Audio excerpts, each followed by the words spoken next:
ये कह रहे साबिर पाक की करामत सुना दो, सुना दो। महीना तो ख्वाजा पाक का चल रहा है, करामत साबिर पाक की सुना दो। जी जी एक ही मसला है।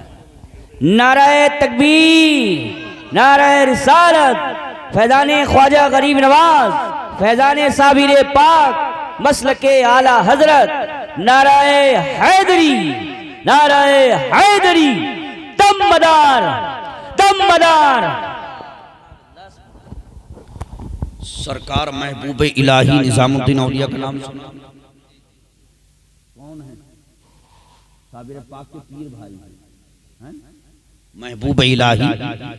दुनिया में दो ही महबूब, एक महबूब सुबहानी, एक महबूब इलाही। लेकिन आप जानते हैं महबूब इलाही कैसे बने? नाम तो निजामुद्दीन है, इजाजत है, अपने पीर के कदम दबा रहे थे। पीर कौन? बाबा फरीदुद्दीन इनके पीर हैं। कदम दबा रहे थे, खिदमत कर रहे थे। अचानक पीर की निगाहे विलायत उठी, डाली, फरमाया निजामुद्दीन मांगो, क्या मांगना चाहते हो? आज जो मांगोगे वही दिया जाएगा। अर्ज किया सरकार, फरमाया निजामुद्दीन मुहिब बनना चाहते हो कि महबूब? क्या कहा? मुहिब बनना चाहते हो कि महबूब? अर्ज किया सरकार, अगर आप इजाजत दें तो मैं इसका मशवरा अपनी माँ से ना कर लूं, मेरी माँ जो मशवरा देगी मैं आकर बता दूंगा, सरकार वही बना दे। फरमाया ठीक है, जाकर के अपनी माँ से मशवरा कर लेना। अब सुबह को नमाज फज्र पढ़ने के बाद अपनी पीर की खानका से सरकार निजामुद्दीन औलिया चलते हैं अपने घर की तरफ। रास्ते में आ रहे थे, अभी थोड़ी दूर चले थे, अचानक क्या देखा? सामने कल्ला वाला बैठा है, अजीब कैफियत है, फटे पुराना लिबास है, निगाह को उठाता है और निगाह उठाकर कहता है निजामुद्दीन मां से मशवरा करने जा रहे हो कि मुहिब बनना है कि महबूब? जब इतना सुना निजामुद्दीन करीब आते हैं और आकर कहते हो अल्लाह वाले तुम मेरे नाम को भी जानते हो, मेरे राज को भी जानते हो, तो फिर तुम ही बताओ कि मैं मुहिब बनूं कि मैं? अल्लामा कारी गुलाम मुस्तफा करे जरा जोश में तकरीर कर दीजिए। जोश में करने के लिए मजमा जोशीला होना, इसलिए कि तकरीर की नहीं जाती है, तकरीर कराई जाती है, जोश पैदा किया जाता है। मोहब्बत से बोलिए सुभान अल्लाह। अब मुझे इनसे बालाना मोहब्बत है तो इनके कहने पर आप चाहे अपने जोश को ठंडा रखें, लेकिन मुझे तो इनके कहने पर पूरा करना है। हजरात क्या कहा? वो अल्लाह वाले तुम मेरा नाम भी जानते हो, मेरे और मेरे पीर के दरमियान के राज को जानते हो, तो फिर तुम ही बताओ कि मैं महबूब बनूं के मुहिब? उन्होंने कहा नहीं, पहले माँ के पास जाइए और माँ से मशवरा कीजिए। अगर तुम्हारी माँ मशवरा ना दे मेरे पास आ जाना, मैं बताऊंगा कि तुम्हें मुहिब बनना है कि महबूब। सुभान अल्लाह कह दीजिए जरा, थोड़ा सा बस 10-20 मिनट जाहिर कर बोल दीजिए सुभान अल्लाह। सुभान अल्लाह। क्या कहा? कला ना मैं बताऊंगा। का ठीक है। सरकार निजामुद्दीन औलिया रात में अपने घर पहुंचते हैं और रात में घर पहुंच करके शाम के वक्त अपनी माँ की खिदमत कर रहे थे। अचानक अर्ज किया अम्मी जान कल मैं अपने पीर मुर्शिद बाबा फरीदुद्दीन की खिदमत में था, उनके कदम दबा रहा था।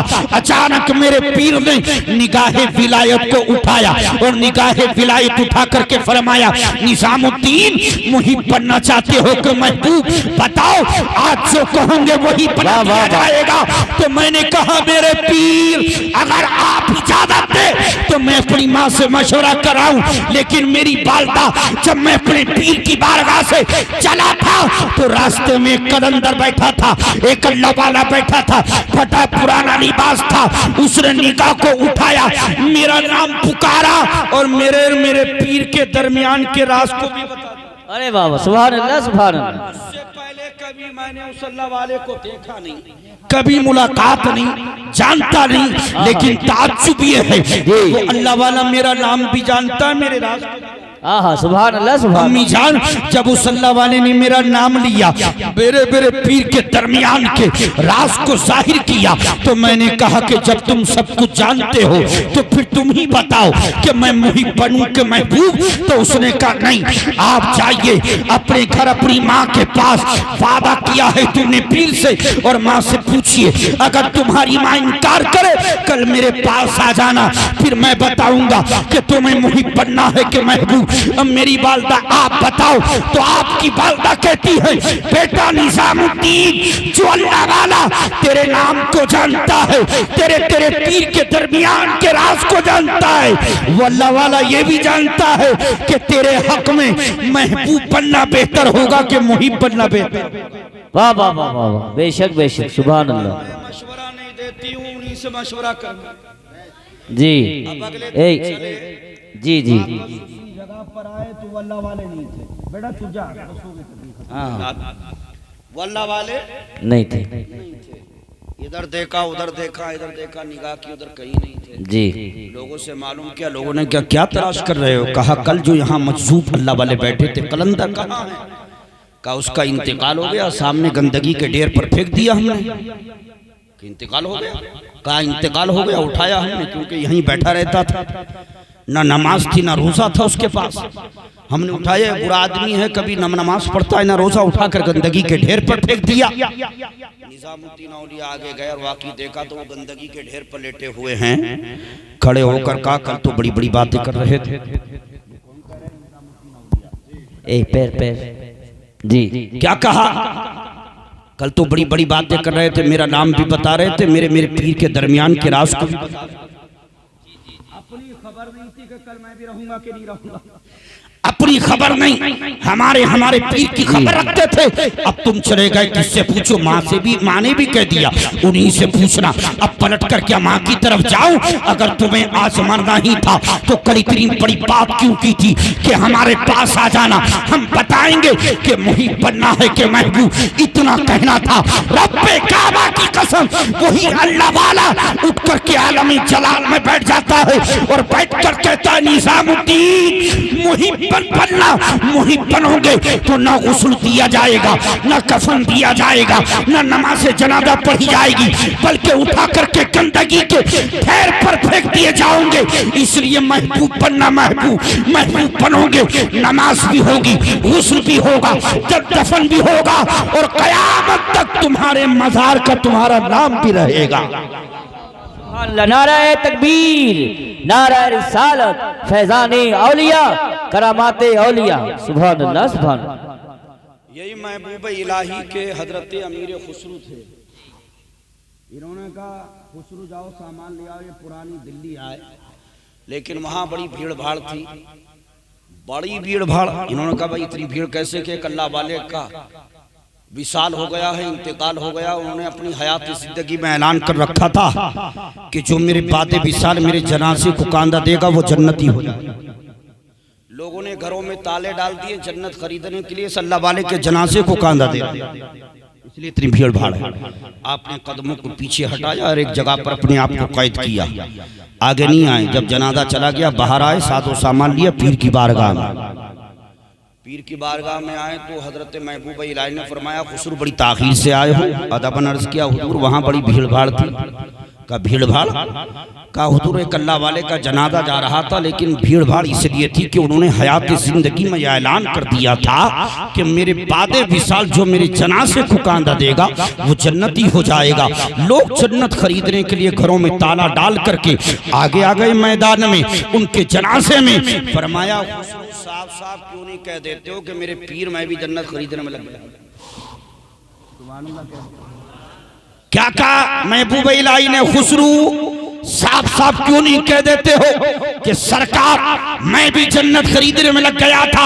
इतना सुनते हैं खुसरू तड़प जाते हैं और सिसक कर पिलक कर रो कर के अर्ज करते हैं ऐ मेरे पीर नहीं, जब मुझे मालूम हुआ कि इस अल्लाह वाले का जनाजा है कि जिसने हयात जिंदगी में यह ऐलान कर रखा था कि मेरे बादे विशाल जो मेरे जनाजे को कांदा देगा वो जन्नती हो जाएगा, तो मैंने ये सुनकर अपने कदमों को पीछे हटा लिया था।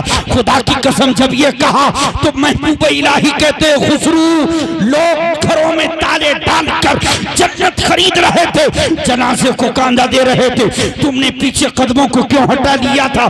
तो सरकार अमीर खुसरू रोने लगते हैं और रोकर के अर्ज करते हैं, सरकार सब कुछ जानने के बाद भी अगर मैं उस अल्लाह वाले के जनाजे को कांधा देता तो लोग मुझे पहचानते थे। लोग कहते देखो ये निजामुद्दीन का मुरीद खुसरू है, जिसको अपने पीर की जात पर यकीन नहीं था, इसलिए इस अल्लाह वाले के जनाजे को कांधा देकर जन्नत खरीद रहा है। सरकार आपकी बारगाह में किस चीज की कमी है? इस खुसरू को जन्नत भी चाहिए तो सिर्फ आपकी बारगाह से चाहिए। वाह वाह वाह वाह, सुभान अल्लाह, सुभान अल्लाह, माशाअल्लाह। और ऐसा होना चाहिए पीर, लेकिन खुदा की कसम इतनी पावर वाला पीर भी जब कलियर शरीफ आता, क्या बात है, वाह वाह वाह। अलाउद्दीन साबिर पाक की बारगाह में आता तो साबिर पाक जिस अमामे को अपनी चहीते हाफिज शमशुद्दीन के सर पर लपेटते थे, उसको निजामुद्दीन औलिया अपने हाथों में अदबन लेकर खड़े हो जाते थे। ऐसे ऐसे लेकर सरकार साबिर पाक लपेटते जाते थे, महबूब इलाही देते जाते थे। और खुदा की कसम रो करके कहते थे कि हम भी उसी पीर के मुरीद है और ये भी उसी पीर से मुरीद है, लेकिन फर्क ये है कि इनको दुनिया में किसी चीज से कोई ताल्लुक नहीं है। इन्होंने पैदा होते ही अपना ताल्लुक अपने खुदा से रखा। मतलब ये है कि हमने तो शादी भी की, हमारे बीवी भी हैं, बच्चे भी हैं, खानदान भी है, लोगों को आना जाना भी है, बातचीत भी है, सोना भी है, लेकिन ये अलाउद्दीन साबिर है कि ना बीवी, ना बच्चे, ना रोटी, ना बोटी, ना नींद, ना शोहरत, ना दौलत, बस सिर्फ अपने खुदा से लौ लगा रखा। और ये बचपन ही से था हजरत, ये बचपन ही से था, 1 घंटे से ज्यादा हो गया। बस एक करामत उनकी सुनाता हूँ, इख्तिताम करता हूँ। मोहब्बत से बुरी सुभान अल्लाह, अल्लाह सुभान अल्लाह। के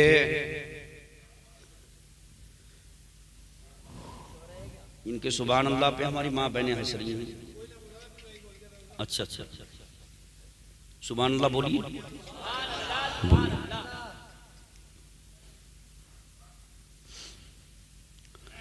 सरकार साबिर पाक रज़ियल्लाहु तबारक व तआला वो हैं कि एक मर्तबा आपके पीर बाबा फरीदुद्दीन ने फरमाया कि जब अल्लाह ने तमाम लोगों को जमा किया था और अल्लाह ने फरमाया था अलस्तु बिरब्बिकुम, क्या मैं तुम्हारा रब हूँ? तमाम ने कहा बला, हाँ, यानी तू हमारा रब है। हर रूह ने वादा किया। तो उस वक्त तमाम रूहों ने रब की बारगाह में सजदा किया था। मुझे याद नहीं कि मैंने एक सजदा किया कि 2 सजदे किए। तो महबूब इलाही आगे थे और साबिर पाक उनके पीछे थे। कोई नहीं बता रहा था मेरे मुरीदों बताओ, तुम्हारी रूहें भी तो वही थी कि मैंने 2 सजदे किए क्या एक किया? सरकार साबिर पाक ने कहा पीरो मुर्शिद क्या कह रहे हैं? कहा ये कह रहे हैं कि पीछे आना। पीछे किया, महबूब इलाही को साबिर पाक आ गए, फरमाया मेरे पीर आपने 2 सजदे किए। बाबा फरीदुद्दीन ने कहा अलाउद्दीन सबूत, दलील? फरमाया दलील ये है कि अलस्तु बिरब्बिकुम के बाद बला कहने के बाद अब सजदे का हुक्म हुआ था। उस वक्त में मेरी रूह चली और मैं चल करके हजरत इब्राहिम के बराबर में खड़ा हो गया। हजरत जिब्रील ने उठाया, आपके बराबर में लाकर खड़ा किया। आप सजदा कर रहे थे, मैंने भी सजदा किया। फिर मेरी रूह चली और हजरत इस्माइल अलैहिस्सलाम के बराबर में खड़ी। उन्होंने फिर उठाया, आपके बराबर में खड़ा किया। आप सजदा कर रहे थे तो मैंने भी सजदा किया। फिर मेरी रूह चली और मैं चल करके अल्लाह के नबी मूसा कलीमुल्लाह के बराबर में खड़ा हो गया। हजरत जिब्रील ने मेरी पुष्ट पर मोहरे विलायत लगाया और लगाकर फरमाया ये अंबिया की सफ़े हैं, आप औलिया में से हैं, औलिया की सफ़े वो हैं, आप वहां खड़े हो जाएं। लाकर के आपकी बराबर में खड़ा किया तो मैंने देखा कि आपने सिर्फ 2 सजदे किए। फरमाया जुब्बा उतारो, जो मोहरे विलायत जिब्रील ने तुम्हारे लगाई थी वो हम देखना चाहते हैं। हजरात ये किसी चलती फिरती बात से नहीं है, ज़माने हयात को आप पढ़े जो सिलसिला चिश्तिया के पाए के बुजुर्ग ने किताब को लिखा, हकीकत गुलदार साबरी जो साबिर पाक की हजरात हयात पर सबसे मोतबर मुस्तनद किताब है, उसी में आता है जब साबिर पाक ने अपना जुब्बा उतारा और घूमे तो जो मोहरे विलायत जिब्रील अमीन ने लगाई थी, रब्बे काबा की कसम, उसी मोहरे विलायत को देखकर बाबा फरीदुद्दीन खड़े हो गए और आगे बढ़कर के उसी मोहरे विलायत का बोसा ले। सुभान अल्लाह। तो पता ये चला कि सरकारे साबिर पाक रज़ियल्लाहु तबारक व तआला, और ये यही नहीं बल्कि उसमें लिखा है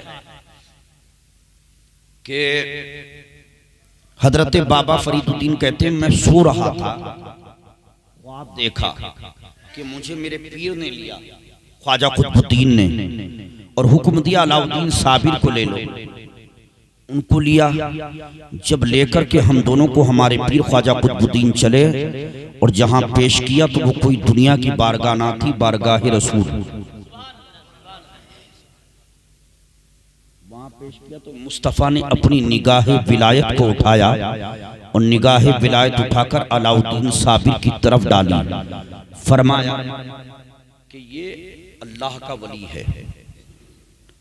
वो खिलाफत के जो ताल्लुक से है ना जमालुद्दीन हासी का, तो वो बाद में कि उन्होंने चाक किया, लेकिन पाक पट्टन में 12 साल की उम्र में हजरत बाबा फरीदुद्दीन ने पहले ही बचपन में इनको खिलाफत से, वो तो एक तहरीर थी जो बाद में दी गई। हजरात उस सरकारे साबिर पाक रज़ियल्लाहु तबारक व तआला के ताल्लुक से अगर पैदाइश का बयान किया जाए तो उसके लिए वक्त चाहिए, बचपन बयान किया जाए उसके लिए वक्त चाहिए, जवानी बयान की जाए उसके लिए वक्त चाहिए, पाक पट्टन के बाद कलियर शरीफ का बयान किया जाए उसके लिए वक्त चाहिए। लेकिन खुदा की कसम दुनिया में वो एक अल्लाह का वली ऐसा है कि जब तक दुनिया में रहा तब भी ना खाया ना पिया, और दुनिया से जब जाने का वक्त आया तब भी फरमाया हमारे जनाजे को जो हमने बगदाद शरीफ से पत्थर मंगाए उसी पर रखा रहेगा, ना ऊपर से छत ना चादर ना कोई साया, बल्कि हमारा जिस्म ऐसे ही रहेगा। अर्ज किया था शमशुद्दीन ने सरकार कितने वक्त तक, फरमाया 200 साल तक बगैर साए के बगैर छत के हमारा जिस्म ऐसे ही रहेगा। सरकार बारिश आएगी, तूफान आएगा, आंधियां आएंगी, गर्मी और सर्दी आएगी, फरमाया शमशुद्दीन हमारा जिस्म जहां रहेगा न गर्मी का असर, न ठंड का असर, न बारिश, न हवा, न तूफान, हमारा जिस्म अल्लाह की हिफाजत में। हुजूर दुनिया में जो आया है और ये वही थे। बस आखिरी बात सुन लीजिए इख्तिताम के एक मर्तबा सरकार की खिदमत में थे, अचानक अर्ज किया सरकार ये फना और बका क्या है। सरकार ने कोई जवाब नहीं दिया था, लेकिन एक वक्त आया, फरमाया शमशुद्दीन तुम चले जाओ पानीपत। सरकार पानीपत, फरमाया पानीपत चले जाओ। एक तुर्क बिरादरी के मौलाना कहीं बयान कर रहे होंगे कि हाफिज शमशुद्दीन भी तुर्क हम भी तुर्क, वो मेरे सामने बात आई तो वो भी बैठे थे। मैंने कहा हजरत वो तुर्क नहीं थे, वो हसनी हुसैनी सादात थे। वालिद की तरफ से हुसैनी थे और वालदा की तरफ से हसन। वो तुर्किस्तान के जरूर थे, गांव के जहीर आदमी जी थे। हजरत तो अपना वोट बढ़ा नहीं, तो ऐसा नहीं है कि वो तुर्क थे, तुर्क नहीं थे वो, बल्कि हसनी हुसैनी सादात आले रसूल औलादे रसूल। तो फरमाया था शमशुद्दीन, और उम्र कितनी थी अल्लाह की कसम, जब मुरीद होने आए थे तो उम्र तकरीबन इनकी 62 साल। कितनी उम्र थी? 62 साल। और उस वक्त में सरकार साबिर पाक की उम्र थी 27 साल। कितना बड़ा फर्क हो गया उम्र में। लेकिन उम्र में ये बड़े मर्तबे में साबिर पाक बड़े और अकेले। अब अगर दिल से आप सुने तो मैं थोड़ा सा, इसलिए कि अल्लामा रिहान कमाली साहब का भी हुक्म है और हमारे मौलाना कारी गुलाम मुस्तफा साहब ये तो ऐसे दीवाने हो गए साबिर पाक के अब हाँ बेशक आप कि एक वो नारा लगाते हैं वहां कि 12-12 साल तक न खाया न पिया, इसलिए उनको कहते हैं साबिर पिया। कि पहले तो जलाकर खाक किया, कलियर की जमीन को पाक किया, फिर अल्लाह के नारे से की जलवा नुमाई। फुकरा ये नारा लगाते हैं और हकीकत भी है सरकार साबिर पाक ने इसी जमीन को कयामत तक के लिए ऐसी इज्जत ऐसी शोहरत अता की है कि दुनिया में कोई कहीं भी रहता हो, आप कलियर शरीफ का नाम ले दीजिए, साबिर पाक का नाम ले दीजिए, आदमी कुर्सी पर बैठा होता है। अपने वक्त का हमने देखा मुंबई में करोड़पति है, अरबपति है, लेकिन जब इंट्रोडक्शन कराया जाता है ये हजरत कलियर शरीफ में रहते हैं, साबिर पाक में रहते हैं, तो हमने देखा अपने वक्त का करोड़पति भी खड़ा हो जाता है। आप उस दयार में रहते हैं कि जिस दयार में जाने की मैं सालों से तमन्ना करता हूं।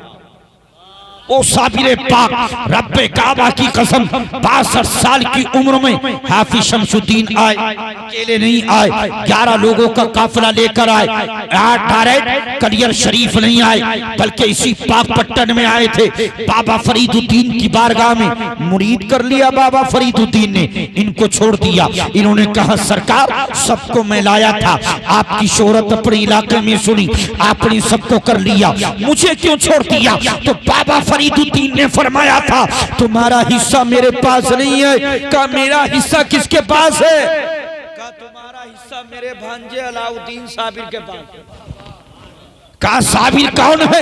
कहा वो साबिर है कि जो 9 साल 6 महीने 3 दिन से गुल्लर की शाख को पकड़े हुए खड़ा है, जिसने अपनी निगाह को आसमान की जानिब लगा रखा है। निगाह हटती है, जहां जाती है वही चीज जल करके खाकिस्तान हो जाती है, जमीन पर पड़ती है, आग के शोले पैर पर पड़ती है, जलकर खाकिस्तान हो जाता है। कोई चरिंद कोई परिंद उस निगाह जलाल के सामने आता है, जल जाता है। कहा हुजूर वो जलाली मेरा पीर? कहा हाँ वही पीर होंगे तुम्हारे, लेकिन 9 साल 6 महीने 3 दिन से बैठे नहीं है, गुल्लर की शाख को पकड़कर लौ लगा रखी है। खुदा की कसम कहा था तुम्हारा हिस्सा उसी के पास है। तो शमसुद्दीन ने कहा था सरकार बैठे नहीं है? कहा नहीं बैठे हैं। कहा बिठाया जाएगा तो उसका इनाम क्या दिया जाएगा? फरमाया जो मेरे अलाउद्दीन साबिर को बिठा देगा रब्बे काबा की कसम मैं फरीदुद्दीन उसको साबिर की नजर कर दूंगा। जब ये चले फिर और चले तो उन 11 ने कहा कि हम भी चलेंगे, एक माता 22 ने कहा हम भी चलेंगे। जब वहां पहुंचे तो बॉर्डर पर थे जमालुद्दीन, उन्होंने कहा अंदर एंट्री नहीं है इसलिए कि जलाल का आलम है, हम खुद जान बचाए यहाँ 12 कोस पे खड़े बॉर्डर पे। कहा वो तुम खड़े हो, हम खुद नहीं आए, इनके पीर ने भेजा है, लेकिन ये कहा निगाहों के सामने मत जाना, पीछे रहना। का ठीक है पीर ने भेजा है, बताया भी होगा। का बताया कुछ नहीं, तो पढ़ते हुए जाना मौला करीम साबिर, दाता करीम साबिर, आका करीम साबिर, ख्वाजा करीम साबिर अल मदद, पुष्ट के पीछे रहना, निगाह के सामने मत जाना। चले थे 22 हम असर उलमा को लेकर के। खुदा की कसम जब पहुंचे तो क्या देखा? बाएं हाथ से गुल्लर की शाख को पकड़ रखा है, निगाह को आसमान की जानिब लगा रखा है। निगाह हटती है, जहां जाती है वही चीज जल करके खाकिस्तान हो जाती है। खड़े रहे, हिम्मत नहीं थी कि निगाह के सामने जा सके, पीछे खड़े रहे। 1 दिन हो गया, 2 दिन हो गए, 3 दिन हो गए। 3 दिन के बाद उन्होंने कहा था शमसुद्दीन ये अल्लाह वाला है जिसने गुल्लर की शाख को पकड़ रखा है, निगाह को आसमान की जानिब लगा रखा है। निगाह हटती है, जहां जाती है जिस चीज पर जाती है वही जल करके खाकिस्तान हो जाती है।